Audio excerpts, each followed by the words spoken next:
No business operates in a vacuum. Every business is surrounded by forces that affect its ability to serve customers. These forces make up the marketing environment. In your exams, you will be asked to explain the different environments and how they affect marketing decisions. This is topic 4. By the end of this lesson, you will understand the microenvironment, the macroenvironment, the PEST factors, and how to answer exam questions. Take your notes. Let us go.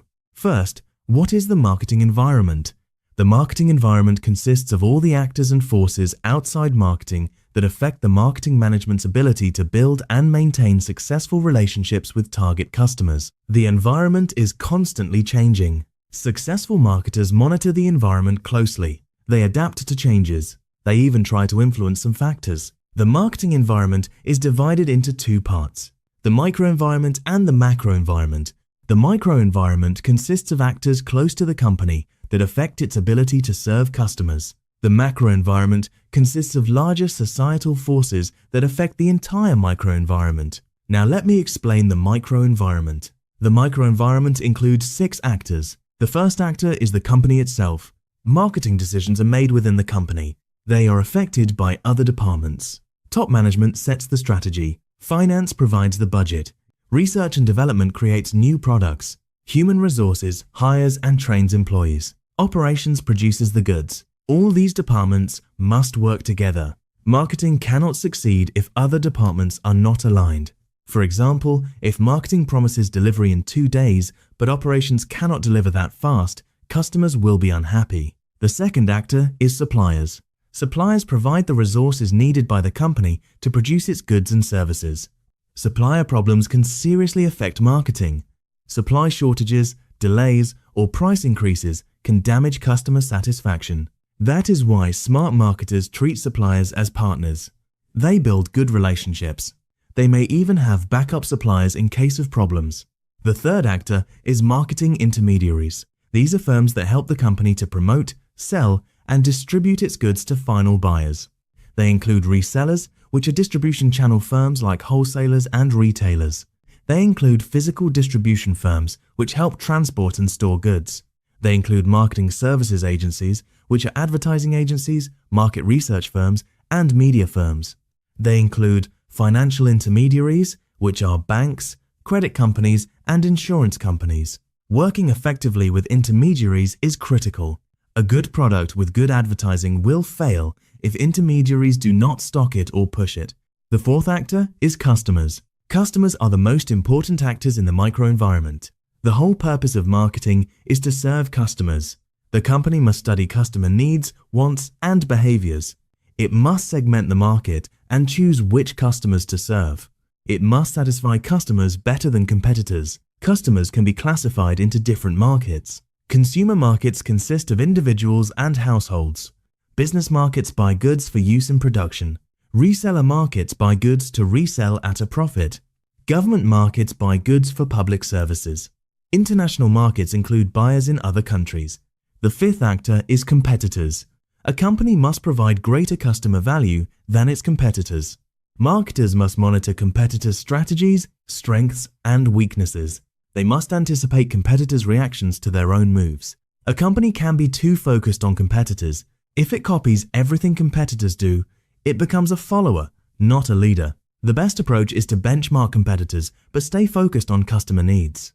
The sixth actor is publics. A public is any group that has an actual or potential interest in or impact on the company's ability to achieve its objectives.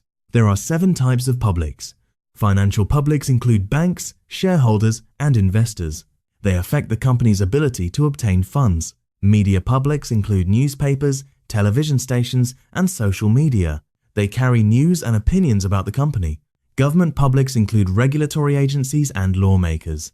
They create and enforce laws. Citizen action publics include consumer groups and environmental groups. They may pressure the company to change its practices. Local publics include neighborhood residents and community organizations. The general public is the broader community.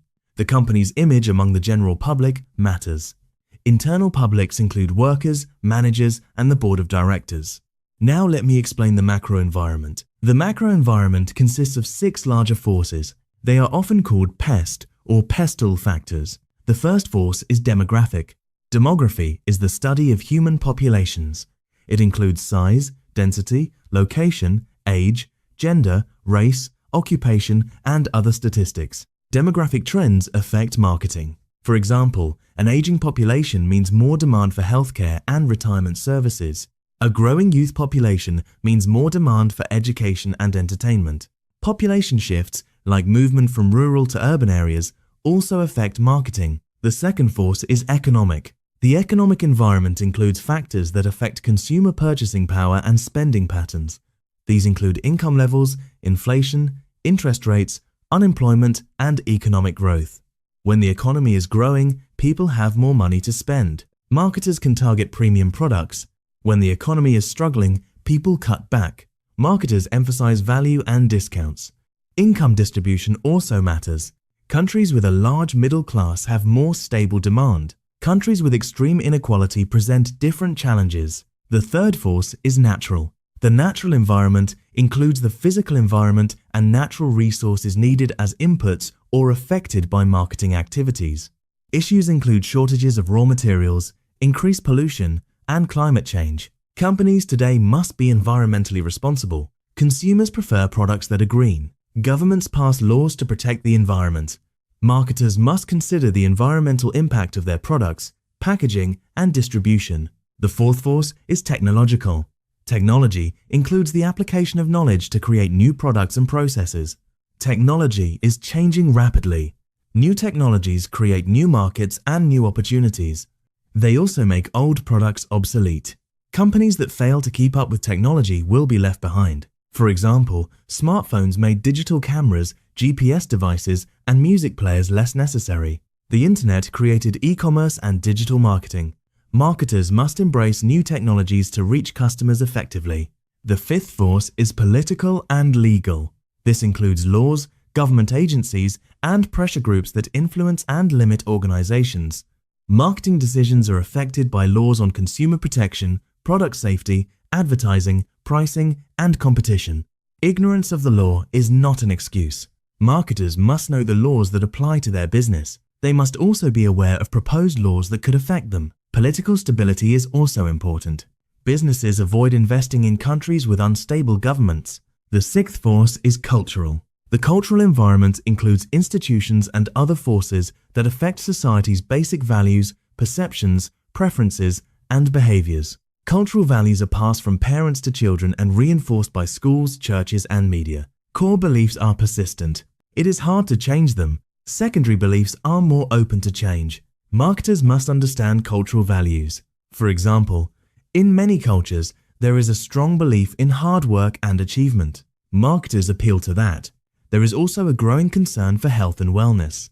Marketers respond with healthier products. Now let me explain the importance of environmental scanning. Environmental scanning is the process of collecting information about the marketing environment and using it to make decisions. Marketers cannot assume that what worked yesterday will work tomorrow. The environment changes. They must scan constantly. They look for opportunities and threats. An opportunity is a favorable trend that could lead to increased sales or profits.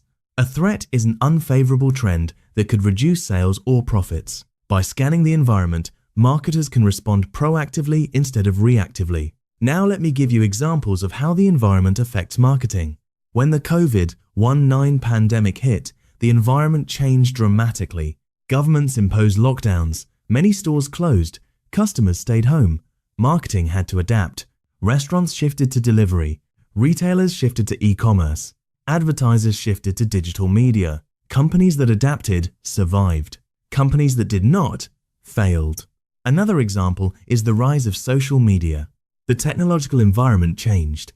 Now customers share their opinions online. Bad customer service can go viral. Good customer service can also spread. Marketers must monitor social media and respond. A common exam question asks you to distinguish between the microenvironment and the macroenvironment. Here is a sample answer. The microenvironment consists of actors close to the company that affect its ability to serve customers. These include the company itself, suppliers, marketing intermediaries, customers, competitors, and publics. The macroenvironment consists of larger societal forces that affect the entire microenvironment. These include demographic, economic, natural, technological, political, and cultural forces. The microenvironment affects the company directly. The macroenvironment affects the company indirectly through the microenvironment. Another exam question asks you to explain the factors in the macroenvironment. Here is your answer. The macroenvironment factors are often called PEST. They include demographic factors like population size, age, and location, economic factors like income, inflation, and interest rates, natural factors like raw materials, pollution, and climate change, technological factors like new inventions and digital tools, political factors like laws, regulations, and stability, cultural factors like values, beliefs, and lifestyle trends. Marketers must monitor all these factors because they create opportunities and threats. Another exam question asks you to discuss the importance of environmental scanning. Here is your answer. Environmental scanning is the process of collecting information about the marketing environment. It is important because the environment is constantly changing. What worked yesterday may not work tomorrow. Scanning helps marketers identify opportunities which are favorable trends that could increase sales or profits. Scanning also helps identify threats which are unfavorable trends that could reduce sales or profits. By scanning the environment, marketers can adapt proactively rather than reactively. They can respond to changes before it is too late. Here is what you need to take away. The marketing environment consists of micro and macro forces. The microenvironment includes the company, suppliers, intermediaries, customers, competitors, and publics. The macroenvironment includes demographic, economic, natural, technological, political, and cultural forces. Environmental scanning is the process of monitoring these forces. It helps marketers identify opportunities and threats. Successful marketers adapt to environmental changes. They do not ignore them. Practice explaining each force and giving examples. When you have them down, move to topic 5.